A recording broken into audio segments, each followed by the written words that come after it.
Hello and welcome to the program. And we are taking a look on what's happening in the nation of Zimbabwe without fear, without favor. So, according to the information, there were attacks which happened at three key places: Chivhayo's place, Tagwirei places where something happened. And we are looking at this so as to understand what is really happening in the nation of Zimbabwe. Can this translate to the declaring of a state of emergency in the nation of Zimbabwe? So it's very, very important for us as a people to take note and understand whatever which is happening at this point in time. And the details are very, very important. This is Chivhayo's offices, as well as another safe station right there in the city of Harare. And as you can see right there on the screen, the people available. We are seeing the people from the presidential guard at that place. Something which is being asked by a lot of people: what is the motive behind? Why are they bringing people from the presidential guard? So this is no longer funny; it's now serious. So three vehicles were set alight, and also this belongs to Tagwirei in the DA petrol station, and this comes after warnings were given by Team Geza. There are mixed opinions right there. People believing it differently, others believing that probably it's a way of trying um, to control public perception or whatever. Others believing that yes, it's a move which is being made netim Rana Geza. Nyoka Mabunu today sent an audio where he claimed that these things have happened and it's happening because of whatever the moves which are being made. So we need to look at the possible consequences of such actions. I've talked to a lot of security experts together with legal experts. They believe that both sides might be pushing towards what they call state of emergency, such that they might have direct control of the institutions. And I'm going to explain how both sides might benefit or might not benefit from the declaring of a state of emergency. So, when there are threats to national security, the likelihood that a state of emergency might be declared is very, very high. And that alone can force the military to take over charge. But President Mnangagwa himself might be forced to declare a state of emergency. If things go out of hand, he might be forced to declare a state of emergency. Then there must be the conditions like threat to national security. So if the bombings start to happen sporadically across Zimbabwe and the police could not control them, what it means is for the national security issues, they will need for the Zimbabwe military to step in, and they can only step in when a state of emergency is declared.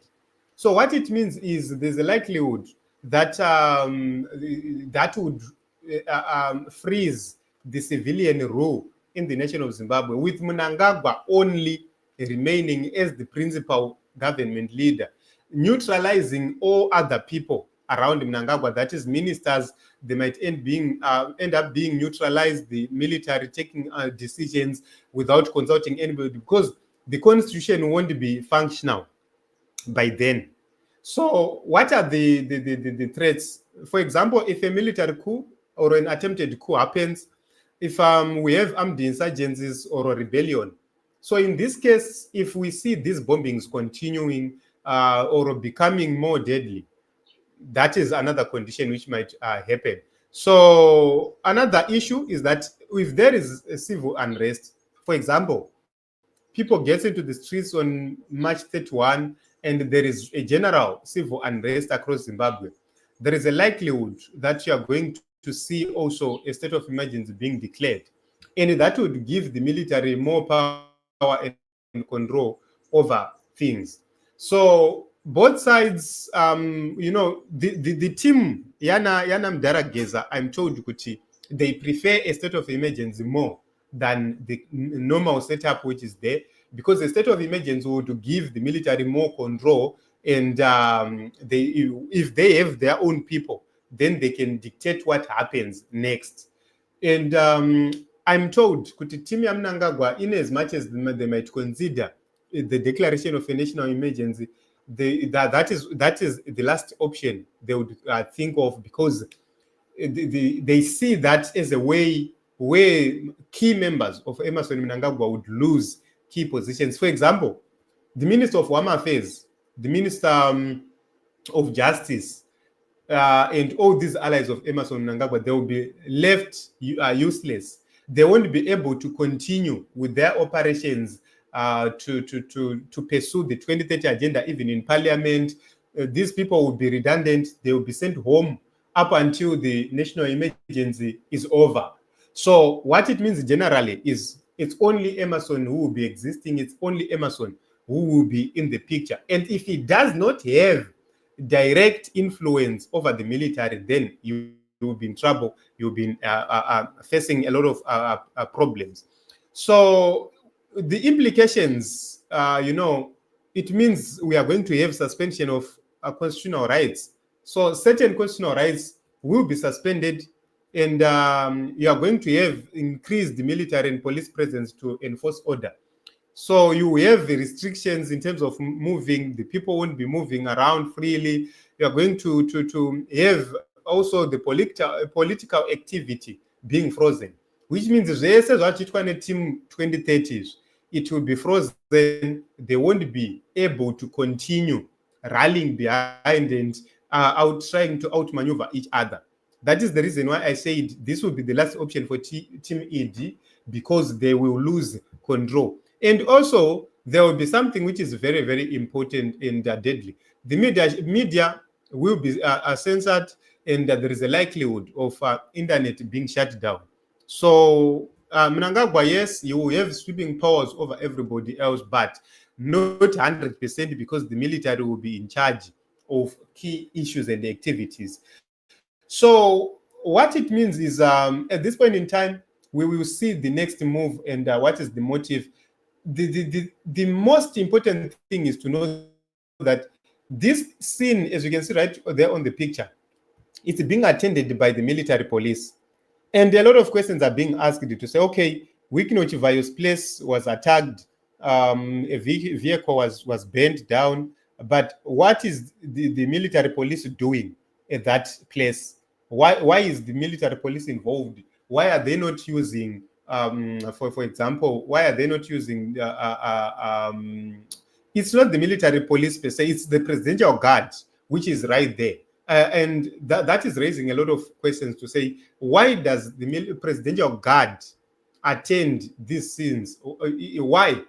If this place does not belong to President Emmerson Mnangagwa in any way, there is no need for the presence for the presidential guard, because the presidential guard can only deployed pama issues anechekuita nesecurity panzvimbo dziri associated na president. Will this be a confirmation yekuti Emmerson Mnangagwa might be involved in the IMC communications structures? There is a possibility, and if this continues, that might be proof enough to show that IMC is likely being controlled by the family, or by the first family. So this is so dangerous. As I always say, Zimbabwe is no longer safe for anybody. No one is safe in the nation of Zimbabwe, because no one knows what is next. This is something which happened overnight, and some people seemed to be very excited about it. They were in jovial mood announcing it publicly. Then, moving forward, we do not know what is going to happen next to A, B, C, D. So, the political tension, for now, things are not well. But what's next, no one knows. So, anything is expected. You are likely going to see certain things continue to happen in the nation of Zimbabwe. But to what extent? 31 March, will it continue? Will it happen? No one knows if the people will get into the streets because there are threats severally from different quarters and different places. And one of the concerning issues is the security of the people guaranteed? So the removal of Sanyatwe, it demoralized a lot of people, and it will need maybe probably the organizers to come up and assure the people if they will be safe. So that is another thing which I have heard circulating in the corridors. So this is what is happening.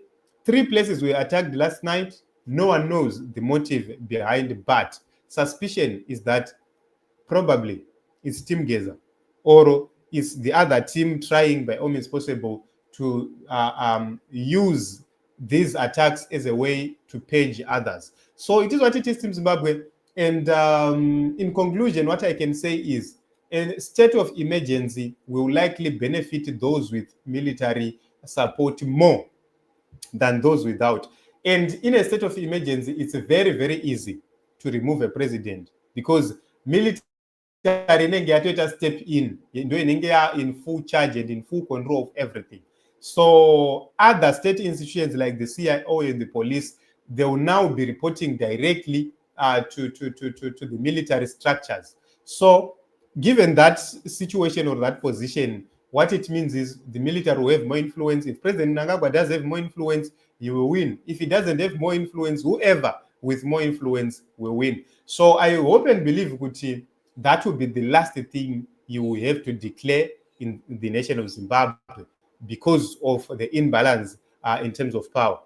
So also, I have heard some people saying the changes which happened within the military, they are of little effect. It's little too late for him to be effecting those changes. So we will be waiting to see what is going to happen next from now. For now, this is what happened, and we will be watching. Pedzi, thank you very much for coming. Temba, thank you very much. Mashinge, thank you very much as well for coming. So let us meet in other episodes as well as other broadcasts as we continue to look deeper into what is happening in the nation of Zimbabwe.